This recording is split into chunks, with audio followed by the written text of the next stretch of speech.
Start with a flea flicker to open up the night. And he connects with Galladay. Sup, everyone. Welcome to this episode of the Flea Flicker with Joey D and Timmy B. I am joined today by our guest, Mr. Mike English. Mike, how you doing today, bud? I'm good, man. How you doing? Hey, not too bad. Unfortunately, the Boise State game did get canceled at the last minute, so unfortunately we cannot play San Jose State today. But glad you're on the show for some Nice Week jersey, 12 man. pits. Yeah, thank you. Good old Hank Bachmeier. Okay. Unfortunately, Joe cannot make it. He had a couple of emergencies. He had to work this morning, and he had a pet emergency, so he'll be spending his afternoon at the vet. But I got his pick. So, Mike, let's just hop into the Thanksgiving games. The first one, the Houston Texans roll into Detroit, beat the Lions by a score of 41-25. This was a lot of fun on both sides. I mean, both sides got creative with some plays. Yeah. There were a couple flea flickers. Will Fuller was wide open. So give us your quick thoughts from this game. Yeah, that was a big game for me. I have Duke Johnson and Deshaun Watson on my fantasy team. So that was a big one for me. Almost put up 50 points together. High-scoring game. I think Houston put up 40. It was a good game to watch. You know, neither defense is too good, but got a pick six too, I think. So pretty fun. Yeah, game. that J.J. Watt interception was amazing, and it's crazy how both of the games were basically similar. We had a similar pick six like that. We had some great plays. Yep. And speaking of that next game, as is tradition, the Cowboys did lose on Thanksgiving, and they got blown out by your football team. I'll let you have the floor. What were your thoughts from this game? And I mean, you guys are in first place now. Yeah, man. 4-7 first place, heading to the playoffs maybe. Who knows? It was a good game to watch. First half was pretty close. I don't remember what the score was at halftime, but that pick six from Montez Sweat at the end. Antonio Gibson with 3 touchdowns. Can't complain about that one. Yeah, absolutely. Antonio Gibson for my fantasy team certainly helps. I know Joe has him in a couple of leagues as well. And I'm curious to see if Alex Smith, and this is a question for you, if Alex Smith was fully healthy at the beginning of the year, not saying that you guys would be 7-4 or 8-3, but I think you guys would at least have another win or two, maybe be 5-6 or 6-5. Yeah, it's a tough one. Who knows? But, we'll see if he even comes back next year. He could be the starter again. It's amazing what he's been able to do. I never expected him to even touch the field again. So it's unbelievable. We might have a win or two more if we started him over Haskins or Kyle Allen, but didn't happen. So got to move on. Yeah, absolutely. And I definitely know that Joe is happy with his Eagles not playing a game, but going from pick 19 to pick 8, an 11-point draft pick swing for the NFC East. But, Mike, man, we got a great slate of games. Hopefully some games are still played. Are you ready to pick some Week 12 games? Oh, yeah. I'm ready. Perfect. Well, we're going to start off with the Atlanta Falcons. They are hosting the Las Vegas Raiders. The Raiders are a 3-point road favorite. And I currently have the over-under at 53.5. Mike, we'll kick it off to our guest first. Give us your thoughts from this game, or what you're looking for, and who's your pick? Yeah, the Raiders really impressed me last week. Took it down to the wire against the Chiefs after beating them in Week 5 too. So they've been playing pretty well. Derek Carr. I mean, I didn't think he was this as good as he was last week. I never expected that from him really. The Falcons have been a bit better with the coaching change, but I still expect the Raiders to come out. They'll cover that 3-point thing, 3-point difference there in that one, I think. Yeah, I'm with you. I'm going to go with the Raiders as well, and Joe picked the Raiders too. I just don't like what I'm seeing from the Falcons right now. I mean, obviously they're going to put up some points. The Raiders' defense is vulnerable, but I'm going with the coaching experience of John Gruden, and the rushing attack with Josh Jacobs. I think he'll have a big day, and Derek Carr is going to do just enough to the receivers. So I'm going with the Raiders as well. I do like the over in this game, 53.5. There will be some points, and usually Raiders overs hit. So we'll go with that. And then, Mike, the next game, and this is kind of both of our divisions right here, the Giants at the Bengals. The Giants are a 6-point favorite. The Bengals have – I don't even know who their starter is. I think Brandon Allen is his name, bringing up from the practice squad. No Joe Burrow. I mean, is there any hope that the Bengals win this game, or is this just going to be the Giants winning? Yeah. No, I don't see the Bengals pulling this one out. The Giants' defense is pretty good. Not great, but they'll be good against whoever is starting. Ryan Finley, I think, played last week a little bit. I'm not sure. Oh, okay. NC State. But yeah, they'd have to have a big showing from. I think both running backs are out too. So Joe Mixon and Giovanni Bernard. So Samaje Perine, maybe. Who knows? But yeah, the Giants should win that one. Yeah, the Giants are going to win this game pretty easily. Joe has the Giants as well. I mean, especially coming off the bye from last week, 2 weeks to prepare for nobody. They're going to come out fresh, and I'm not suggesting that this is going to be a blowout by any means, but this is definitely going to be that game that won't be on red zone. It's going to be like 13-6 Giants. You know, maybe their one touchdown from Wayne Gallman gets on, but this is going to be an ugly football game. So we'll just move on to the next one.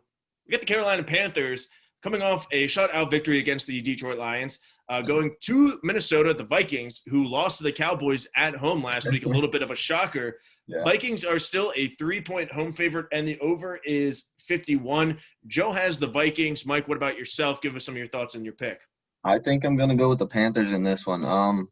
Minnesota last week was pretty pathetic, and I think, I could be wrong, I think Adam Thielen is on the COVID list.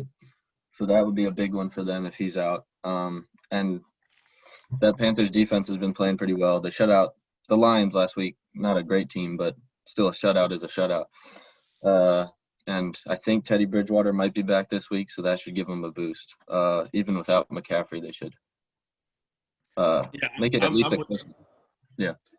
I'm with you. I'm going with the Panthers in this one. I think that their secondary is young, and their defense in general. I mean, they went all defense in the draft. They addressed some needs, and they got kind of like that momentum right now, shutting out the Lions and a pretty decent offense with Matt Stafford. So I'm going to go with the Panthers against the Vikings to beat them. And then offensively, whether it's Teddy Bridgewater or PJ Walker, the Vikings secondary is pretty bad. And with receivers like DJ Moore, Curtis Samuel, Robbie Anderson, they're going to be throwing the ball a lot, and they're going to get open in space. So I'm going with the Panthers. Joey D is going with the Vikings. And Mike, do we even pick or talk about this next game, the Dolphins and the Jets? Dolphins are a 6.5-point road favorite. Over under is 44.5. Joe has the Dolphins. I mean, are you picking the Jets? Nope, not me. Couldn't be me, no. Maybe if they had Joe Flacco starting this week, I might. You know what? Maybe. If they had Joe Flacco, he's been putting up some points for the Jets recently. Yeah. The only thing I had written next to that game was under. I think Tua's hurt. He's got a thumb injury, so he might not even be playing. And the Dolphins and the Jets offenses haven't looked great in general. So, yeah, I think this under is going to hit. I normally don't bet unders, but if somebody were to, I would definitely consider 44.5. But yeah, the Jets is a good team to get your offense back on track. So whether it is Tua or if it's Magic, it's a nice stat boosting game to get confidence as we head into December. So we're all riding with the Dolphins on this one. And then again, this next game's probably going to be the same. Cleveland Browns at the Jacksonville Jaguars. The Browns are a 7-point road favorite. Over under is 48.5. Joey D has the Browns. Mike, what about yourself? Are you picking the Jags? Yeah. No, I'm going with the Browns also. That run game should easily win them this game. The Jags defense isn't too good, and their run game's been going steady for 3 games now, I think. So, yeah, that's all I got to say. Yeah, and I don't know if you're aware of this, but in my preseason predictions, I picked the Jaguars to go 1-15. They still have one win. They won in week 1, so they're making that scared you, didn't it? But I legally have to pick against them until they get their second win. Now, but on the flip side, I wouldn't be surprised if the Browns do lose this game because it is the Cleveland Browns, and this would be a game that they lose. But I think, like you said, that rushing attack of Nick Chubb, hopefully for my fantasy team, and then Kareem Hunt, whatever. Then Kareem Hunt can do whatever he wants. But I think that's going to be too much for this young Jags team. And the Browns defense can hold its own against a rookie quarterback. I think I saw Mike Glennon might be starting this week too. So. Oh, okay, yeah. So yeah. So we are going to go with the Browns on that one. If Mike Glennon's starting, we'll get to Mitchell Trubisky later in the night game. But now, Mike, the 1 o'clock games are getting a little bit better now. We have the Los Angeles Chargers at the Buffalo Bills. I was talking to Joe about this on our Wednesday show, that when the Bills play a top 5 offense, they're vulnerable. They're giving up like 31 or 32 points per game. I mean, the Rams, the Seahawks, even a team like the Chiefs, the Titans at the time. And right now, the Chargers are the fourth or fifth offense with Justin Herbert. So they can put up some points. Bills are a 4.5-point favorite at home. The over-under is set at 52.5. Give us your thoughts and give us your pick. Yeah, so I think this is going to be a classic Chargers loss by one score. I think they might cover, but I think there's going to be a lot of points in this game between Herbert and Allen. It'll be really exciting, I think, two young quarterbacks who can throw the ball real well. So, yeah, I mean, the Chargers, 31 score losses in the last, 5 seasons. It's probably going to happen again here. So, we'll see. Yeah, I am really interested, too, because John Brown isn't playing, and he missed 3 or 4 games in October, and that was in the Bills, I guess, slump of a stretch where Josh Allen and that offense wasn't looking as good. So that's a key for me early on to watch to see how the Bills offense can do without John Brown, but hopefully Cole Beasley can step up. Yeah, I mean, I'm going with the Bills, too.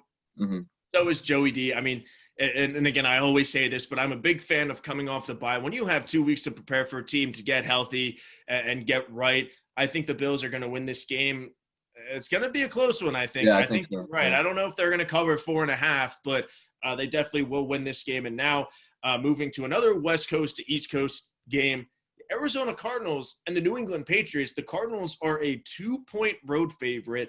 And the over-under is set at 49. We have Kyler Murray versus Cam Newton.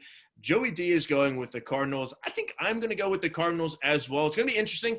Stephon Gilmore is back, and he will be going up against DeAndre Hopkins, of course, especially with Larry Fitzgerald out on the Coco list. But, Mike, give us your thoughts and pick from this game. Yeah, I'm going to have to agree with both of you. I think the Cardinals will pull this one out. I don't think it'll be by much, but the 2 points they should cover. Yeah, the New England defense isn't that great. Not a lot of talent. Bill Belichick will have some schemes up his sleeve, but I don't think he can pull this one out. Yeah, I think this could be very similar to that Chiefs-Patriots game where we're expecting so much from Kyler Murray in this offense, but Bill Belichick will have a good scheme. So it's going to be a low-scoring game. I mean, the over-under is 49, so it's going to be right around there. But this definitely feels like a 24-13 type of game. You know, Kyler Murray is going to do just enough to win. Patriots will get creative with some turnovers, but I just think the Cardinals are going to pull this out and officially lay the Patriots' playoff hopes to rest. They're in the casket now, but then we'll shut it down with the Cardinals victory. And then probably the most important game of the day, at least in terms of playoffs and divisional battles.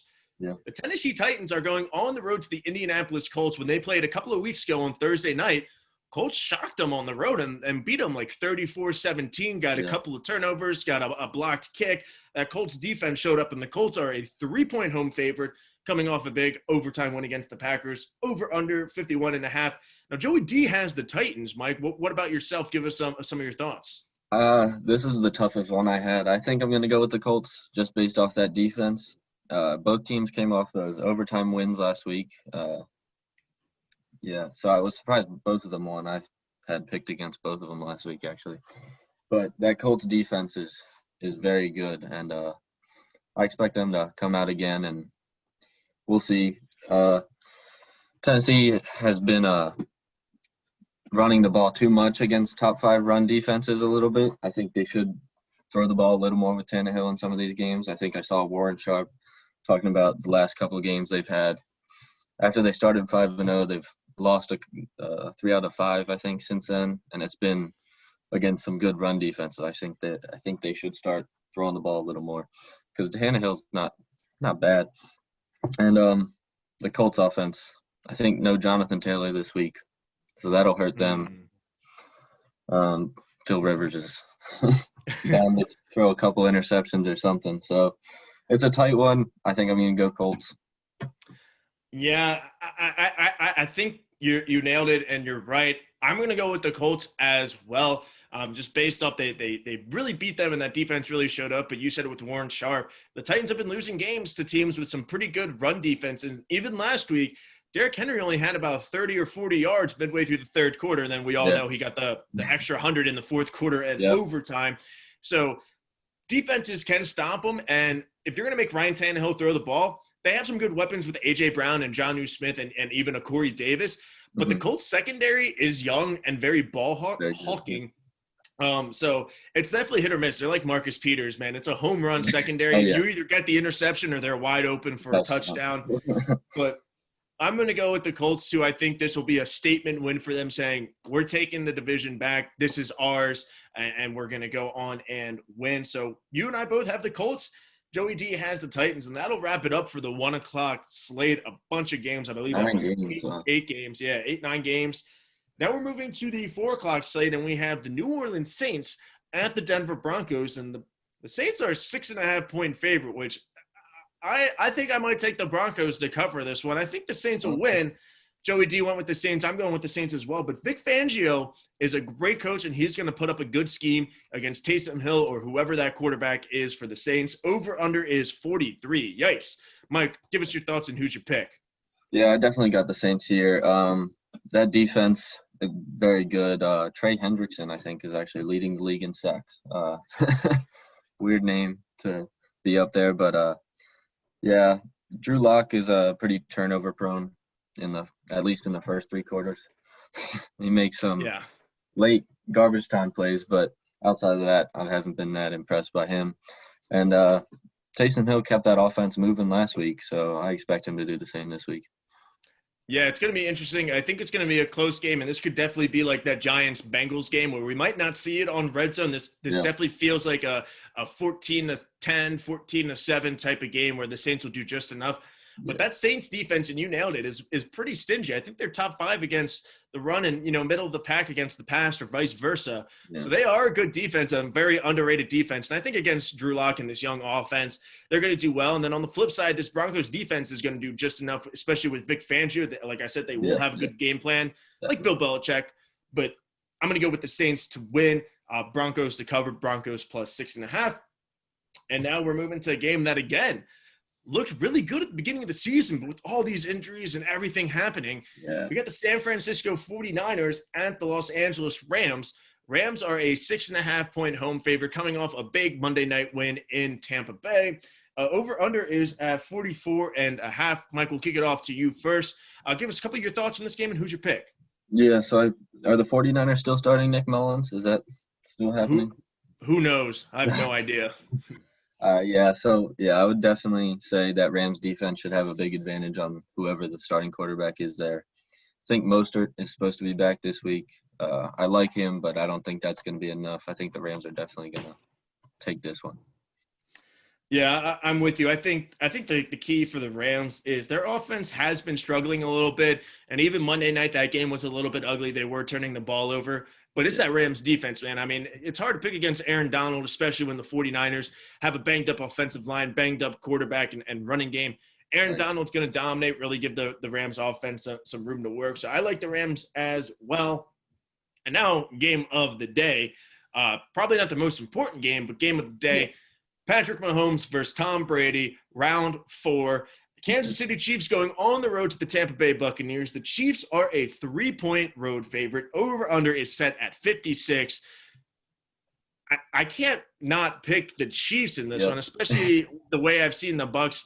I think they're going to really feast and have some fun. So I'm going with the Chiefs. So is Joey D. Mike, how about yourself and anything you're looking for this game? Yeah, I'd have to agree.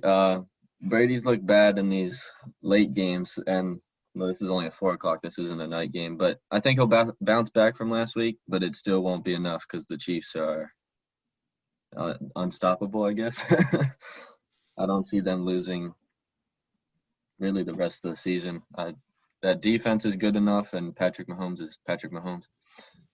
So. Yeah, and Joe and I said it.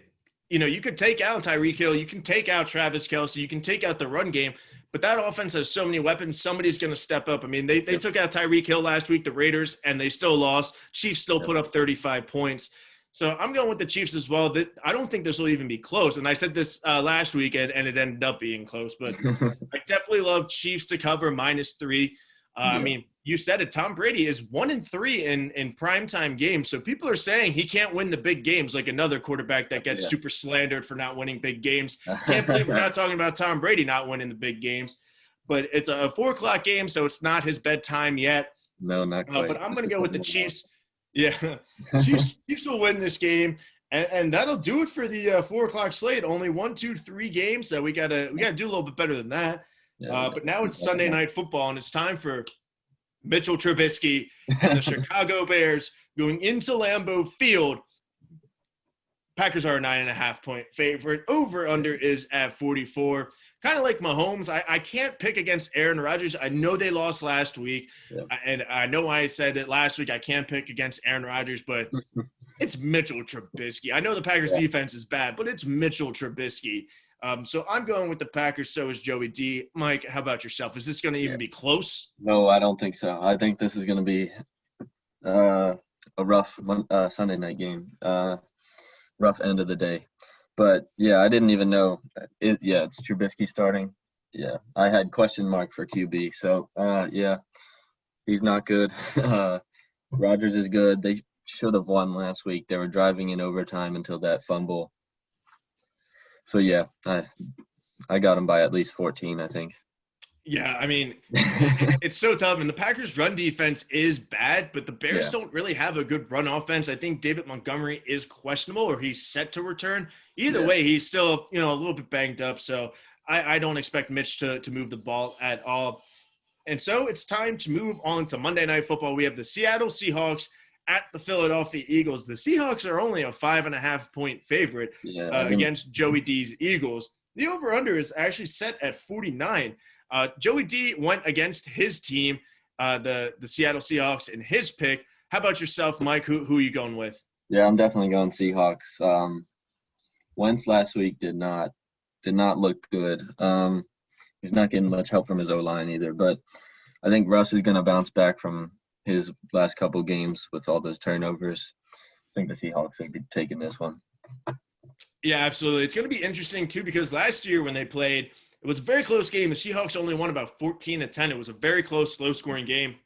Then even in the playoff game, Seahawks only won like 17-9. So it was another one-score game between these two teams. But these teams are very different. Russ is cooking right now. The Eagles are banged up. Lane Johnson said his season is over. So their offensive line is super unhealthy. Joe would go on for minutes and minutes about how bad the Eagles are.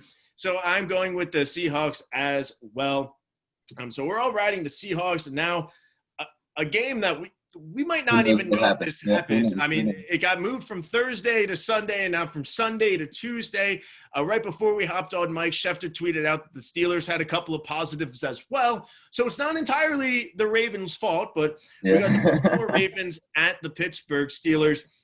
There's no line right now, but when the game was regularly scheduled, it was Steelers by 5 or 5.5 roughly, over under around 45 to 50. I mean, that's a wide range for over unders. Yeah. we don't know right now. And who knows, as the Ravens fan, I mean, I can't not pick the Ravens against the Steelers if this game happens, no matter who the quarterback is. And our history suggests that it can happen. I mean, We've won games with Ryan Mallett as our quarterback and Kyle Bowler and backup quarterbacks.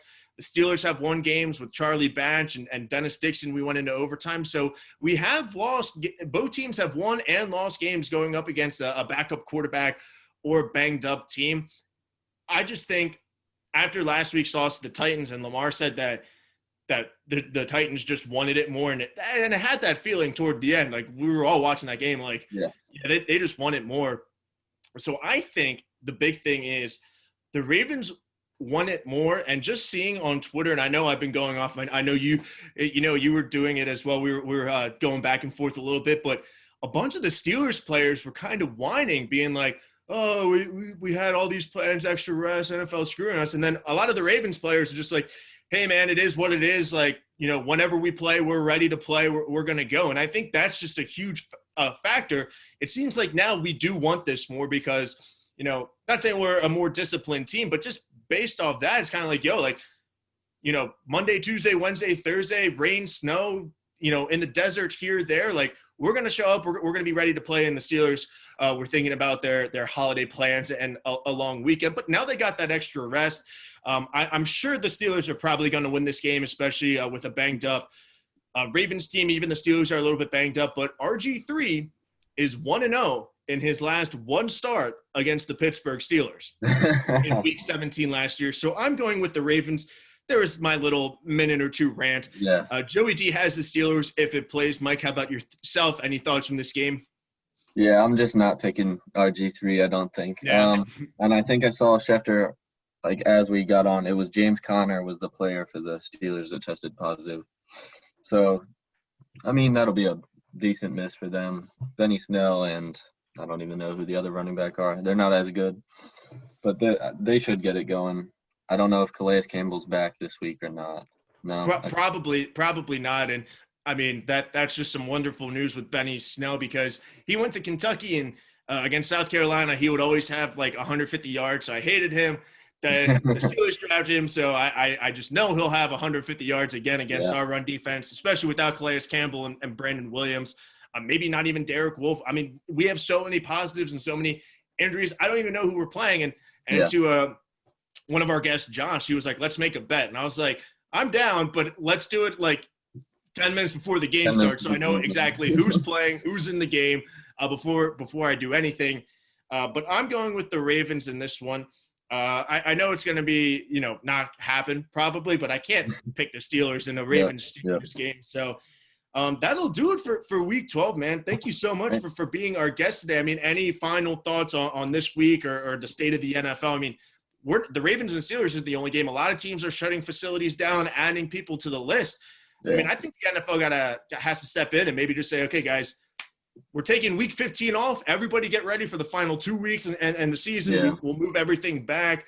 I mean, I think that should happen, but we know the NFL will try and play. So it's going to be interesting to see. I mean, what are your thoughts? Do you think the NFL will do anything like that? Yeah, it's a tough one.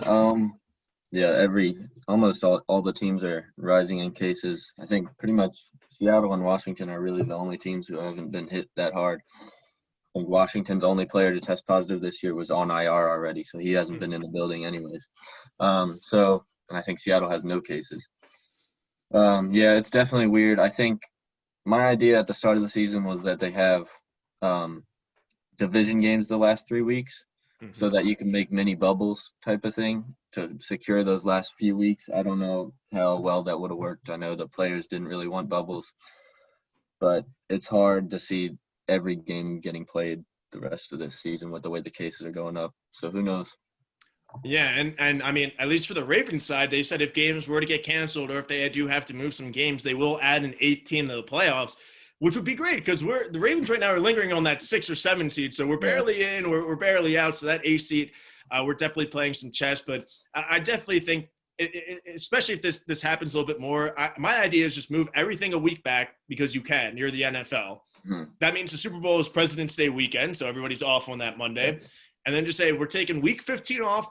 Everybody take this week and a half, 10 days to get better, get healthy. And then if you happen to have positives or you screw up, then, tough luck. But, I'm not Roger Goodell. I'm not the NFL. So we'll definitely see how that goes. But Mike, thanks again. Any final words on I got one fun stat of the week. So the Washington football team at 4-7 they're now leading the division. But at 3-7, we're a half game out of a playoff spot, which was closer to the playoffs than the 6-4 Ravens. So, hey, well, luckily if it comes down to it, if they just do the best 16 teams or whatever, we did beat you guys, so we do have that tiebreaker. If it does come down to some crazy AFC NFC combination, but it is also shocking that you said the football team has only one positive, and it was a guy on the IR. I mean, you would think with that organization, somebody would have screwed up, kind of like the Ravens strength and conditioning coach not following protocols. So that is a fun stat, and I think that'll end it. I don't have anything else to say, man, but really appreciate you being our guest. Joey D, hope your cat can get better, and hopefully you can enjoy some football for this week. But everybody enjoy Week 12 of the NFL season. Enjoy some football. Check out our midweek show where we might be talking about some games that happen. We might be talking about other games that might be moving. But everybody enjoy some football. Enjoy the rest of your day, and we will see you soon.